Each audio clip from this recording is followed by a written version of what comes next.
신명기 14장 말씀 함께 보겠습니다. 신명기 14장 22절로 29절까지의 말씀을 함께 보겠습니다.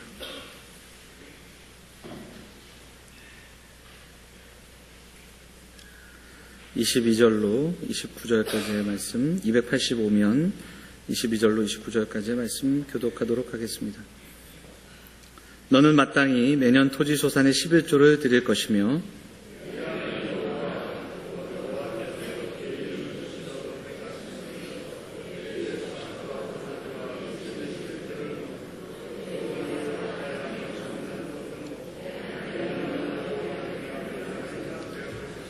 그러나 네 하나님 여호와께서 자기의 이름을 두시려고 택하신 곳이 네게서 너무 멀고 행로가 어려워서 네 하나님 여호와께서 그 풍부히 주신 것을 가지고 갈 수 없거든.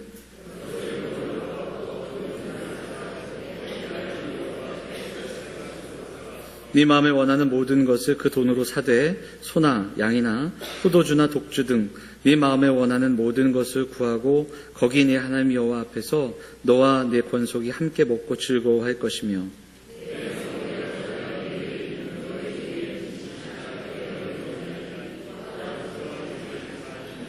매 3년 끝에 그 해 소산의 10분의 1을 다 내어 네 성읍에 저축하여 너희 중에 분깃이나 기업이 없는 레위인이나 네 성 중에 거류하는 객과 및 고아와 과부들이 와서 먹고 배부르게 하라. 그리하면 네 하나님 여호와께서 네 손으로 하는 범사에 네게 복을 주시리라. 아멘. 호산나 찬양대 찬양하시겠습니다.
아멘. 귀한 찬양 감사드립니다. 할렐루야. 명절 잘 보내셨습니까? 네. 오가는 발걸음들 복되고 또 기쁜 명절이었을 거라고 또 생각합니다. 한 해의 그 계절의 변화가 빠른데 사실은 우리나라가 봄과 가을이 짧습니다. 그래서 추석이 지나고 이제 10월이 내일부터 시작이 되는데 날이 이제 추워지기 시작할 텐데 건강 조심하시고 또 그런 계절의 빠름 속에서도 한 해의 마무리를 차근차근히 좀 잘할 수 있는 우리 모두가 되었으면 좋겠습니다. 특별히 올 한 해 우리에게 주신 은혜들, 또 올 한 해 함께 하신 하나님 감사하면서 그 마무리들을 정말 하나님 은혜 가운데 잘 감당할 수 있는 우리 귀한 성도들 될 수 있기를 원합니다. 그런 의미에서 우리 교회가 또 준비하는 10월의 일들, 온 교인이 함께 한 마음으로 이 일들에 임할 수 있었으면 좋겠습니다. 자, 우리 양옆에 계신 분들 인사하도록 하겠습니다. 앞뒤에 계신 분들까지 잘 오셨습니다. 반갑습니다. 우리 같이 인사할까요? 네.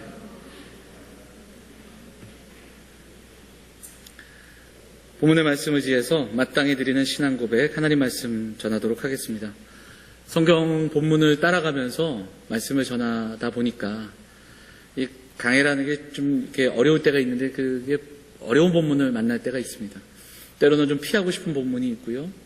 또 이렇게 넘어갈 때가 있는데, 그것은 바로 앞부분의 내용과 굉장히 반복될 때, 거의 같은 내용이 또 나올 때는 넘어가기도 합니다. 그런데 그 외에 좀 어렵고 또 민감한 그 내용들이 있을 때는 참 주저하게 됩니다. 새벽에 우리 영암교회는 한 장 한 장씩 창세기부터 시작해서 지금 성경을 한 장 한 장 읽어가는데, 시편을 할 때도 좀 그런 반복됨이 있었습니다. 선지서를 하면서도 매일매일 그 같은 내용들, 또 때로는 너무 짧기도 하고 때로는 너무 좀 민감한 부분들이 있어서 참 걱정하면서 말씀을 나누긴 하는데, 그럼에도 불구하고 하나님 말씀이, 그 시대에 그 주신 말씀은 그 시대에도 주신 말씀이지만 또한 오늘 우리에게 새롭게 주시던 말씀이기에 그 말씀을 또 연구하고 또 함께 나누면서 또 주시는 은혜들을 나누기도 합니다. 오늘 우리가 읽은 본문도 그렇습니다. 왜냐하면 헌금에 대한 이야기이기 때문에 그래요. 사실은 조금 민감하기도 하고, 사실 제가 헌금 설교가 처음입니다. 우리 교단이 워낙 이 헌금에 대한 부분들이 자주 설교되지 않기도 하고, 또 더더욱 지금의 우리 한국 교회의 모습을 보면 이렇게 그 헌금에 대한 이야기가 굉장히 조심스럽기도 하고요. 또 이 11조에 대한 부분들도 때로는 누군가에게는 짐이 되고 상처가 될 수 있기 때문에 참 접근하기가 쉽지 않습니다. 그래서 사실은 이 부분을 좀 넘어갈까도 생각해 보았는데, 분명히 주시는 은혜가 있기에 하나님 말씀 속에서, 그리고 또한 11조를 비롯한 이 연보, 헌금들이 갖고 있는 의미가 있기 때문에 오늘 그 의미를 좀 나누는 시간들 가져보려고 합니다. 그 몇 년 전에 큰 교단, 우리나라에서 뭐 제일 크다 하는 교단에서 헌법을 근간으로 교회 정관에 11조를 좀 강제 의무화 시키기도 하고, 그것과 더불어 몇몇 교회들이 11조를 강제 의무화, 그리고 11조를 통해서 교인이 어떤 교인의 선거권과 피선거권을 구분하는 그런 시도가 있었습니다. 그래서 굉장히 논란이 되기도 하고 결국은 그게 무산된 것으로 제가 알고 있는데, 물론 교회법을 봐도 그리고 11조와 헌금은 교인의 의무이기도 합니다. 그러나 11조를 하는 교인과 하지 않는 교인에게 있어서 권리를 나누거나 그리고 제한하는 것은 옳지 않습니다. 또 11조를 해야 직분을 맡을 수 있고 직분을 맡지 못하는 이러한 것도 옳지는 않습니다.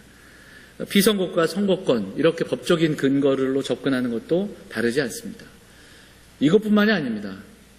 몇 년 전에 어떤 교회에서는 11조를 하지 않으면 병에 걸린다, 이런 말도 안 되는 그 이야기를 해서 논란이 된 적이 있습니다. 제가 지금 좀 약화시켜서 얘기한 겁니다. 제정신이 아닌 이야기를 하는 겁니다. 여러분, 11조 규례는 축복과 저주를 결정하는 기준이 될 수 없습니다. 중요한 것은 이 11조가 구약에 담겨 있고, 그리고 이것을 담아 초대교회까지 이어져 오고 지금까지 내려온 이 전통이 어떻게 드려져야 하는가. 그러니까 그 형식이 중요한 게 아니라 그 안에 담겨 있는 정말 하나님의 마음과 또 의미, 근본 정신, 이것이 무엇인지를 우리가 분명히 알아야 한다라는 겁니다. 이 11조에 대해서 레위기와 신명기, 그리고 이어져서 말라기까지 이어지는 말씀에서 우리에게 11조는 반복이 되는데, 말라기 3장 10절을 한번 읽어보도록 하겠습니다. 말라기 3장 10절 같이 한번 읽겠습니다. 시작. 만군의 여호와가 이르노라. 너희의 온전한 11조를 창고에 들여 나의 집에 양식이 있게 하고 그것으로 나를 시험하여 내가 하늘 문을 열고 너희에게 복을 쌓을 것이 없도록 붙지 아니하나 보라. 이 말씀은 여러분 잘 아시는 말씀이고, 말라기를 자주 우리가 접하지 않음에도 불구하고 말라기서에서 유일하게 우리가 자주 접할 수 있는 헌금 관련된 헌신 예배 때 언급되는 구절이기도 합니다. 11조를 창고에 들여 양식이 있게 하고 하나님을 채워주시지 않는가, 그걸 시험하여 보라, 이런 내용의 말씀인데, 사실 이 말라기서는 전체 맥락에서 우리가 함께 좀 묵상을 해야 됩니다. 포로 귀한 이후에 돌아와 참 힘든 시절을 보냈던 백성들의 모습이 배경이 됩니다. 먹을 것도 없고 또 여러 가지로 힘든 그때에 이스라엘 백성들이 11조를 비롯한 헌물을 제대로 못한 것이 사실이었습니다. 그런데 지금 우리가 읽은 이 말씀, 온전한 11조를 드려라, 이런 이 말씀이 단순하게 이 구절만 봐서 11조를 드리지 못하는 백성들을 책망하는 말씀이 아니라는 겁니다. 이 말씀은 더 나아가서 그렇게 힘든 때에 조금씩이지만 그래도 예물을 드린 그 예물들이 모여 있음에도 불구하고 그 예물을 관리하고 분배해야 하는 책임을 맡은 제사장들의 책임을 다하지 않음을 책망하는 말씀이 말라기서의 말씀의 전반적인 맥락입니다. 11조를 안 하는 것만을 책망하는 것이 아니라 율법에 명시된 가난한 자 그리고 가난한 이웃들, 고아와 과부들을 돌아보는 보살핌이 전혀 없는 이 예물을 온전하게 쓰지 않았던 그러한 레위인과 제사장들을 책망하는 그러한 말씀인 것을 보게 됩니다. 오늘 신명기 본문도 우리가 다시 한번 바라보면서 이것이 우리 성도들과 함께 나눌 때 그냥 헌금에 대한 강조, 11조에 대한 강조를 이야기하고자 하는 것이 아니라 정말 여기에 담겨져 있는 의미, 그리고 형식보다 정신, 그 의미를 묵상하면서 우리가 메시지를 좀 나누고자 합니다. 제가 지난주에 14장 앞부분의 이야기를 나누면서 거룩한 하나님의 백성이 거룩한 땅을 받아 그 땅에 들어가 살아갈 때 그 거룩을 어떻게 증명할 수 있겠는가, 그 이야기가 이 14장에 세 가지로 나온다고 말씀을 드렸습니다. 우리 지난주에 두 개를 살펴봤는데 앞에는 이방 민족의 문화와 같지 아니하여야 함을 나눴습니다.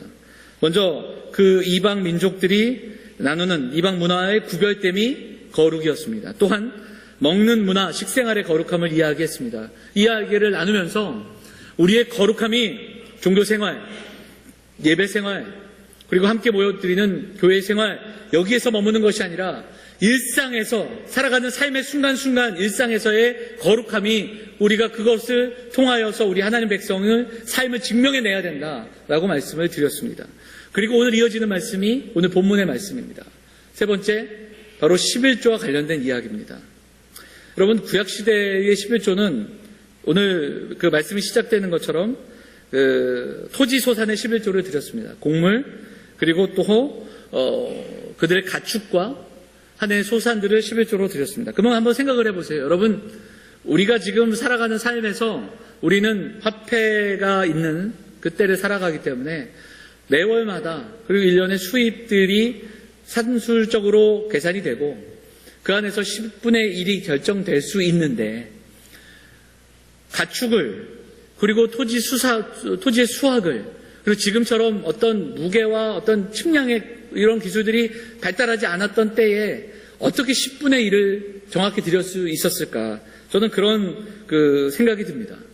요즘도 마찬가지입니다. 예전에도 말씀드렸지만 제가 청년부 섬길 때 청년들이 물어본 내용들이 있습니다. 세금을 떼고 11조입니까? 세금 떼기 전에 11조입니까? 뭐 이런 계산들도 우리가 하지 않습니까? 그런데 예전에는 그만큼 어려웠을 겁니다. 여러분, 성경에서 가지고 있는 10분의 1이 의미가 있습니다. 두 가지인데요. 처음은 우리가 잘 아는 10분의 1 산술적인 의미입니다. 10분의 1. 이것이 성경에서 이야기하는 11조 그리고 10분의 1의 의미입니다. 또 하나가 있습니다. 다른 하나는 열의 첫 것입니다. 첫 것은 그 히브리 수 1이 말하는 장자 그리고 맞이, 첫 것의 의미가 있습니다. 그리고 이 장자가 가지고 있는 대표하는 의미가 첫 것의 의미는 모든 것을 대표합니다. 그래서 이것이 가지고 있는 전부의 의미가 녹아 있다는 겁니다. 저는 이거 굉장히 중요하다고 생각이 됩니다. 왜냐, 10분의 1을 드림이 아니라 첫 것을 드림으로 전부 하나님의 것입니다라는 고백이 선행되는 겁니다. 하나님께서 이 모든 것들을 주신 것을 고백하면서 드리는 것, 그것이 이 안에 담겨 있다는 겁니다. 10분의 1을, 내 수학의 10분의 1을 하나님께 드리는 게 아니라 내 수확 10 모두를 하나님이 주셨다라는 겁니다. 그런데 하나님이 그 중에 굴을 내게 쓰게 하심을 감사하면서 하나님 앞에 하나님의 것을 돌려드리는 의미가 여기에 담겨 있다는 겁니다. 내가 살아가는 모든 삶의 모든 주관자가 하나님이시고 내 삶의 주인이 하나님이시기에 그 고백으로 나아가는 겁니다. 그래서 11조는 신앙 고백입니다. 오늘 본문 22절이 시작하는 것처럼 마땅히 드려야 할 신앙 고백이라는 것을 우리가 기억해야 됩니다. 자, 본문 23절을 보면 네 하나님 여호와 앞, 곧 여호와께서 그 이름을 두시려고 한 곳, 여호와 앞이 중요합니다. 그리고 그 후반절에 보면 네 하나님 여호와 경외하기를 항상 배울 것이니라 이렇게 말씀하고 있습니다. 여러분, 하나님을 경외하는 것, 하나님을 사랑하는 것, 이것을 어떻게 고백할 수 있는가?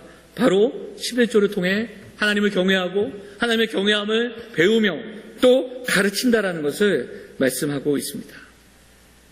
구약의 11조를 조금 더 우리가 좀 기억해 보기를 원합니다. 11조가 레위기 그리고 민수기 신명기에 나옵니다. 그런데 여러분, 우리가 알고 있는 11조보다 더 많은 종류의 11조가 있습니다. 그래서 사실 지금 우리가 구약의 문자 그대로 11조를 지키는 게 아니라는 거. 자, 구약 성경에 보면 첫째는 여러분 잘 아시는 한 해의 추수의 10분의 1을 레위인에게 주었고 레위인들은 그 10분의 1을 다시 거제로 바치면서 제사장의 몫이 되었던 그런 내용의 11조가 성경에 나옵니다. 다시 설명드리면 10분의 1을 소출을 구분해서 레위인에게 주고 그 레위인이 다시 그 중에 10분의 1을 제사장들에게 드리는 그 11조가 있었습니다. 왜냐하면 제사장들과 레위인에게는 자기의 기업이 없었고 또 자신들의 땅이 허락되지 않았습니다. 그리고 또 성전을 돌아보는 이 일들을 감당할 수 있도록 정해놓은 그러한 율법이었습니다. 그리고 두 번째 11조가 있습니다. 그게 뭐냐면 남은 10분의 9 중에 또 다른 10분의 1을 따로 떼어 들여서 그것을 가지고 어디로 가는가? 중앙성소로 갑니다. 중앙성소로 가서 그곳에서 감사의 예물을 드리고 축제를 벌이는 겁니다. 그리고 이것은 함께 나누어 먹었습니다. 자, 오늘 23절을 다시 한번 보도록 하지요. 23절을 보시면 같이 읽어보겠습니다. 같이 읽겠습니다. 시작. 내 하나님 여호와 앞, 곧 여호와께서 그의 이름을 두시려고 택하신 곳에서 내 곡식과 포도주와 기름의 11조를 먹으며 또 내 소와 양의 처음 난 것을 먹고 네 하나님 여호와 경외하기를 항상 배울 것이니라. 자, 11조를 마땅히 드렸는데 오늘 23절에서는 그 11조를 어떻게 한다고 나옵니까? 먹으며 되어 있습니다. 먹는다는 동사가 반복이 돼요. 이것은 무엇을 의미하는가? 중앙성소로 가지고 가서 함께 제사하고 그것을 가족과 친지와 그리고 이웃들과 함께 참석하면서 먹고 마시며 기뻐하고 즐거워하는 겁니다. 이것이 바로 둘째 11조입니다. 그리고 또 하나가 있었습니다. 이 둘째 11조가 매년 지속이 되는데 안식년을 기준으로 3년 된 그리고 6년 되는 그때에는 이 잔치를 하지 않고 이 드려진 11조를 모아서 가난한 자, 고아와 과부 그리고 또한 레위인들에게를 위해서 구제로 썼던 그런 기록들을 우리가 보게 됩니다. 29절 한번 읽어보도록 할까요? 29절 같이 읽겠습니다. 시작. 너희 중에 분깃이나 기업이 없는 레위인이나 내 성중에 거류하는 객과 및 고아와 과부들이 와서 먹고 배부르게 하라. 그리하면 네 하나님 여호와께서 내 손으로 하는 범사에 내게 복을 주시리라. 이렇게 말씀하고 있습니다. 당시 그 지방들이 갖고 있었던 그 지역, 가나안 지역의 다른 이방인들이 갖고 있던 그 세금이 있었습니다.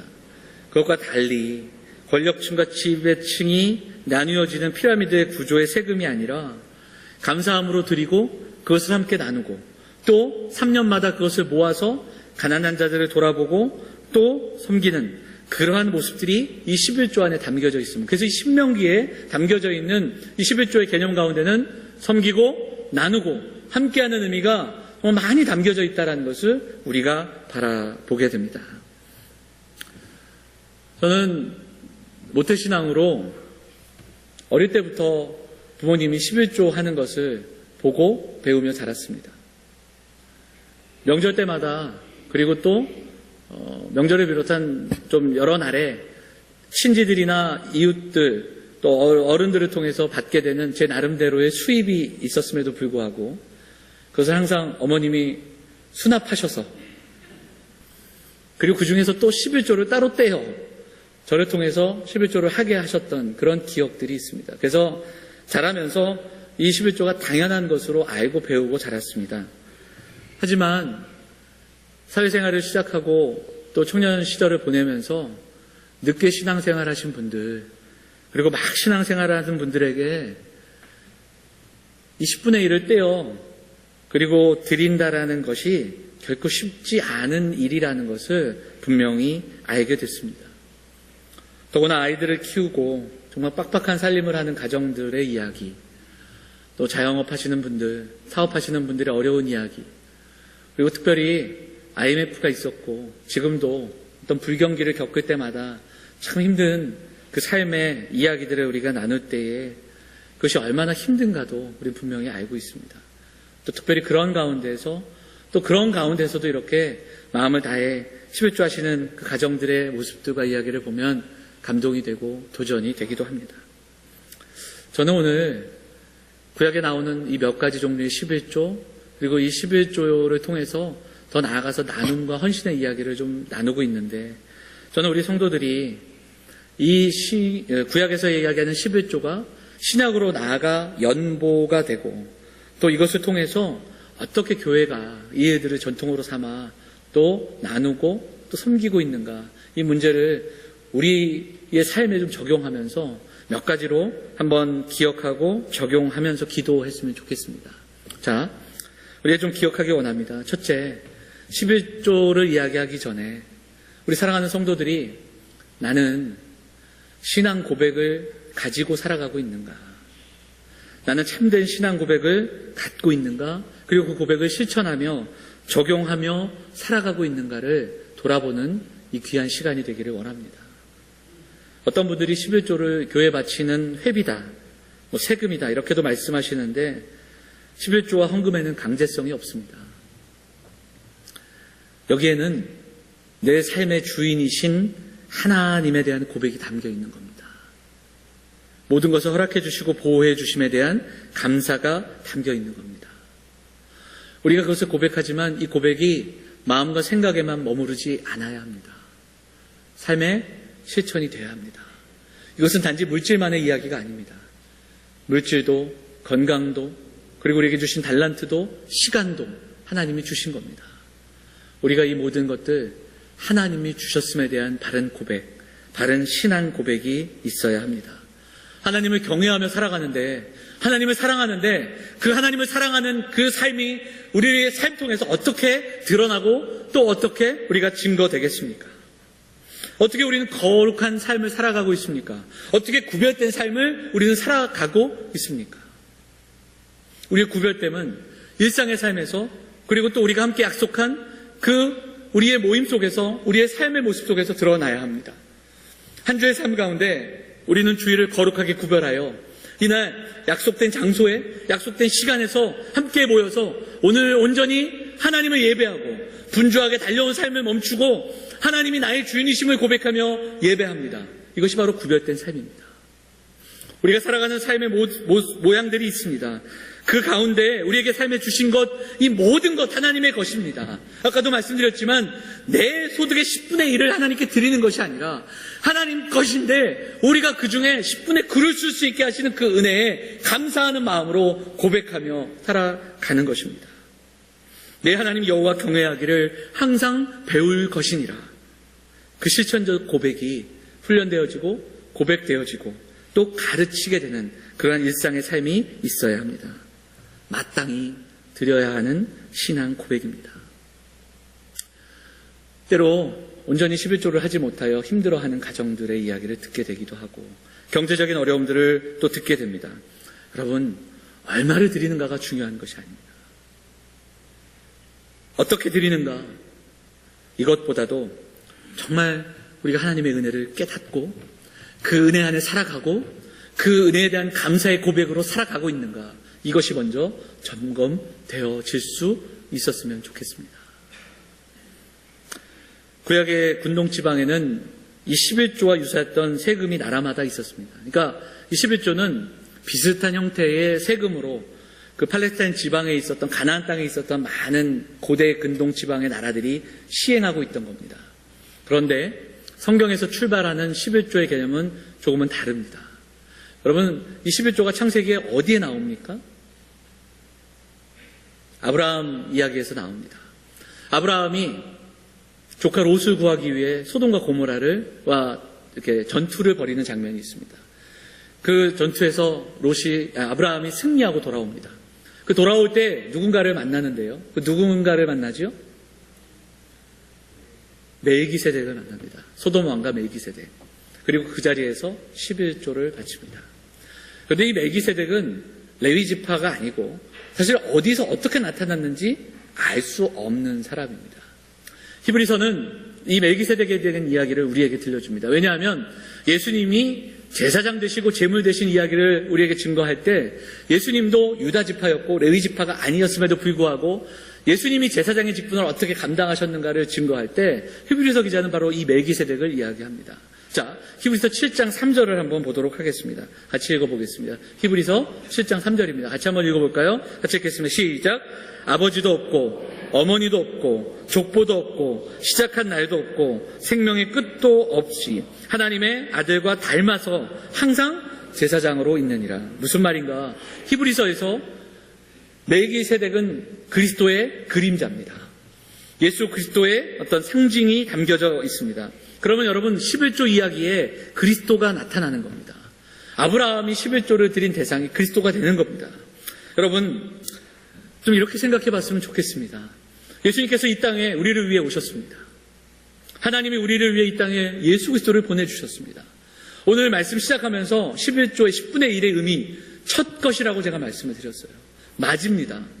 하나님이 이 땅 가운데 당신의 첫 것, 맞이 독생자를 이 땅 가운데 보내셨습니다.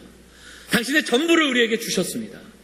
왜냐하면 죄에서 우리를 구원하시기 위해 이 땅 가운데 자신을 우리에게 주신 겁니다. 그리고 그분이 십자가를 지시고 그리고 부활하셔서 부활의 첫 열매가 되셨습니다. 부활의 첫 열매가 되신 것은 그로 인해 우리도 부활함을 소망하고 또 우리가 부활을 또 기억할 수 있다는 것을 우리에게 알려주시는 말씀입니다. 그래서 우리도 그 열매로 살아갈 수 있는 겁니다. 여러분 단순히 11조를 드리는 것, 신앙 고백이 내가 지금 먹고 살아가는 것에 하나님께서 이렇게 채워주시기에 우리도 이렇게 드려야 합니다. 이것이 아니라 우리가 받은 구원의 은혜와 그 기쁨과 감사의 감격이 내 삶 가운데 신앙 고백으로 그렇게 살아가는가, 이 점검이 오늘 우리에게 분명히 필요합니다. 날마다 그 기쁨과 감사가 고백되어지고 있는가? 그저 내 지갑을 위해 기도하며 감사의 그 고백을 드리는 것이 아니라 내 삶의 왕이시고 주인 되시는 하나님, 그 하나님을 향한 고백으로 살아가는가? 오늘 한 번 더 점검하시고 또 그것을 위해 기도하고 우리가 이 신앙 고백으로 살아가기 위해 그저 머릿속에 가슴속에 담아두는 것이 아니라 실천적인 신앙 고백으로 삶을 통해 일상을 통해 살아갈 수 있도록, 특별히 오늘 말씀을 기억하면서 하나님께 드림받은 삶을 살아갈 수 있도록 그 마땅한 신앙 고백으로 살아갈 수 있는 그 소망과 결단의 기도가 있는 사랑하는 영암의 성도들 다 되시기를 주의 이름으로 축원을 드립니다. 둘째로 오늘 신명기 본문에서 강조하는 11조의 참된 의미 가운데 나눔과 섬김의 의미를 우리는 묵상해야 됩니다. 그 말씀드린 둘째 11조, 함께 먹고 나누고 즐거워하고 안식년을 기준으로 3년, 6년, 그 3년마다 그것을 모아서 정말 공동체 안에 가난한 자 그리고 고아와 과부들을 돌아보았던, 누군가 돌보지 않으면 살아갈 수 없었던 취약한 자들을 위해 구제했던 그 이야기들을 우리가 보아야 합니다. 앞서 살펴본 말라기의 말씀들, 이것은 11조를 내면 복을 받는다, 이런 이야기가 아니라는 겁니다. 나누고 섬기는 일, 이 귀한 일들을 하나님의 공동체가 감당해야 함을 분명하게 말씀하고 있는 겁니다. 29절 읽었는데 그 29절 안에서도 분명히 말씀합니다. 거류하는 객과 및 고아와 과부들이 와서 먹고 배부르게 하라. 그래서 이것은 구제와 선교의 이야기면서 성도들에게만 이야기하는 것이 아니라 오늘 우리가 하나님의 교회가 힘써 감당해야 되는 책임입니다.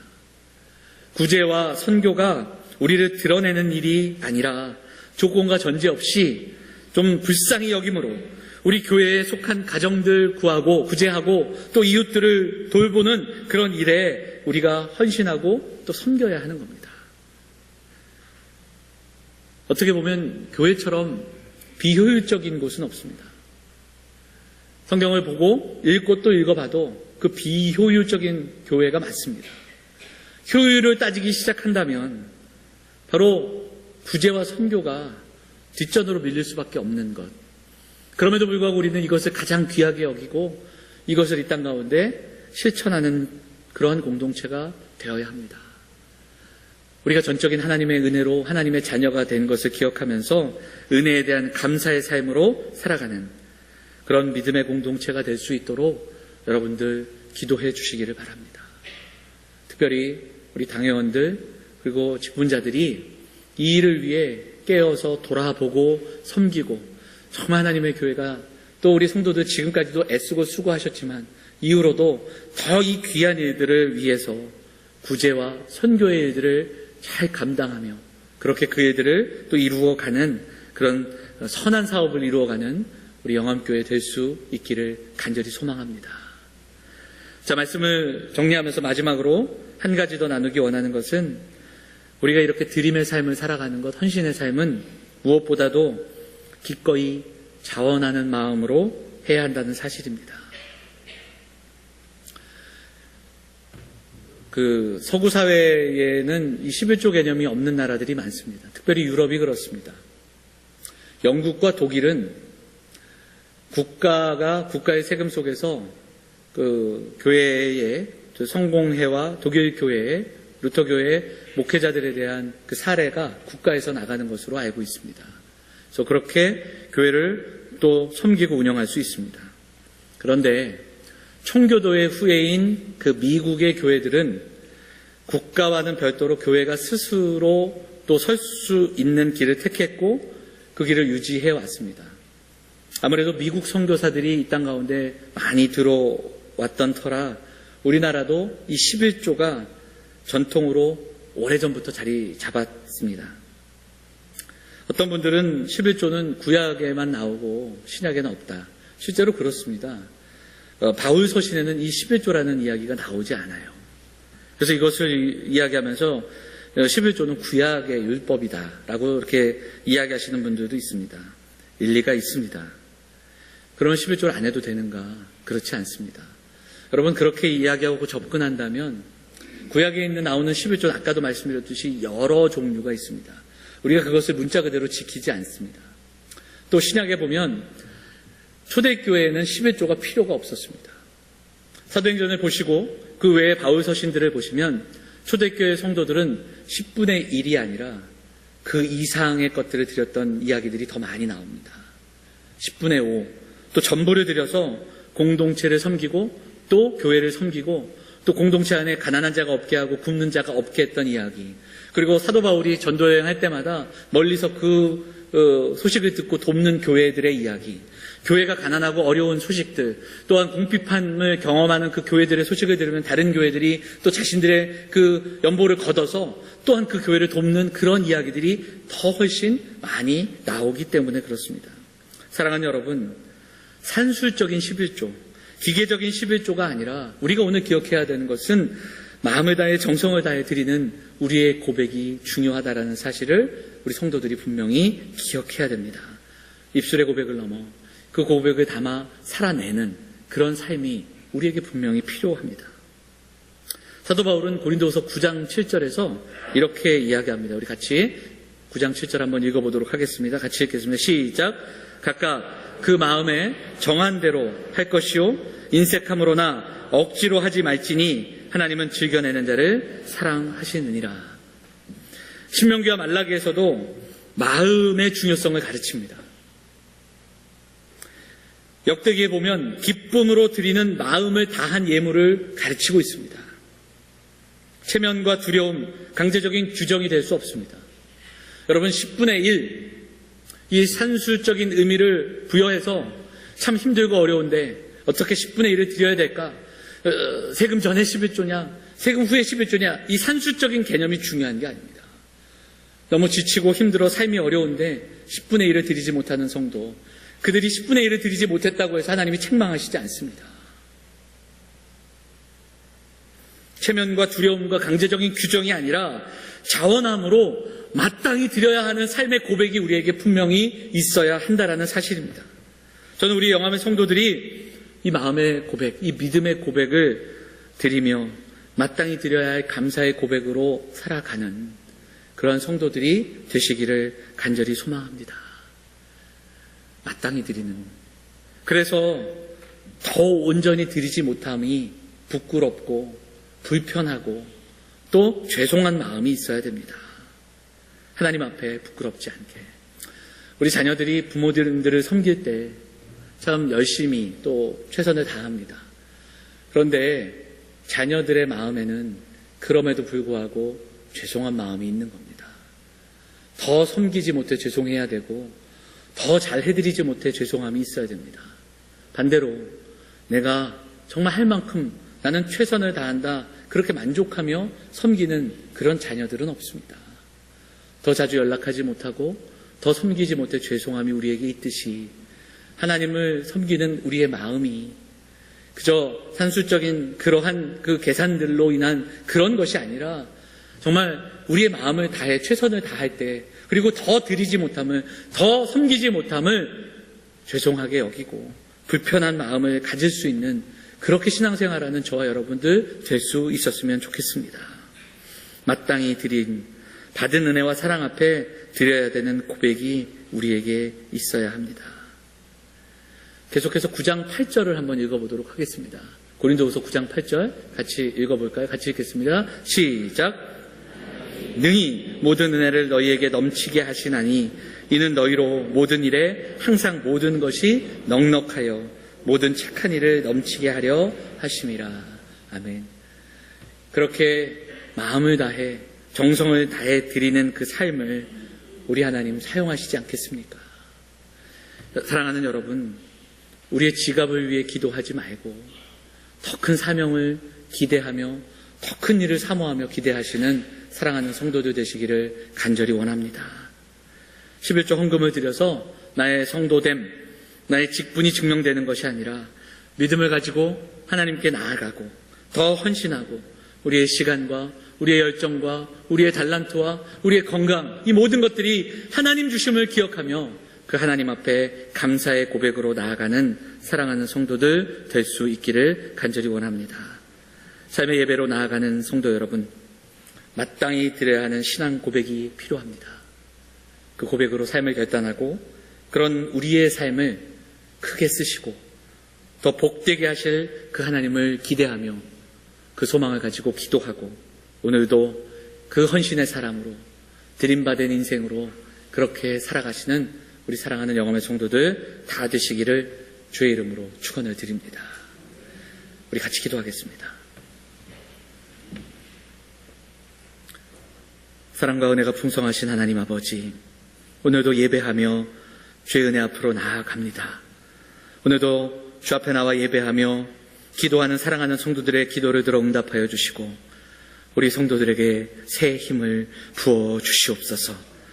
성도들이 하나님 나라의 기쁨과 감격으로 살아가게 하시고 내가 받은 구원의 기쁨과 감격이 우리 삶의 고백으로 흘러넘치는 그 은혜를 경험하는 믿음의 백성들이 될 수 있도록 하나님 인도하여 주시옵소서. 하나님, 분주한 세상 속에 살아가지만 우리 삶의 주인이 누구이신지 내 삶을 채우시고 인도하시는 그 하나님을 고백하며 삶의 주인 되시는 그 하나님을 향한 고백으로 살아가는 영암의 성도들 될 수 있도록 마땅히 드려야 하는 신앙의 고백을 우리의 삶을 통해서 드리고 또한 거룩한 하나님의 자녀들로 살아가는 사랑하는 성도들이 될 수 있도록 인도하여 주시옵소서. 하나님, 그 믿음의 경주, 믿음의 길을 포기하지 않게 하시고 헛된 마음, 헛된 욕심 내려놓고 온전히 주 안에서 우리에게 주신 그 몸과 마음들, 시간과 그리고 또한 달란트와 건강과 재물을 다 함께 드릴 수 있는 하나님 앞에 정성으로 드리며 살아갈 수 있는 믿음의 사람들 될 수 있도록 하나님 인도하여 주시옵소서. 하나님, 오늘도 하나님 전에 나와 예물을 드리고 또 우리의 삶을 드린 손길에 하나님 은혜 더하여 주시고 온전히 하나님의 교회가 이 모든 일들을 하나님의 은혜를 흘려보내는 믿음의 공동체 되게 하시고 구제와 선교에 합당하게 쓰임받는 그러한 믿음의 공동체 될 수 있도록 인도하여 주시옵소서. 한 주간의 삶 가운데 동행하실 하나님 기대하며 나아갑니다. 성도들 건강으로 지켜주시고 어디에 있든지 무엇을 하든지 오늘 주시는 은혜를 기억하며 살아가는 성도들이 될 수 있도록 인도하여 주시옵소서. 이 모든 말씀 우리 원하신 예수 그리스도의 이름으로 감사하며 기도하옵나이다. 아멘.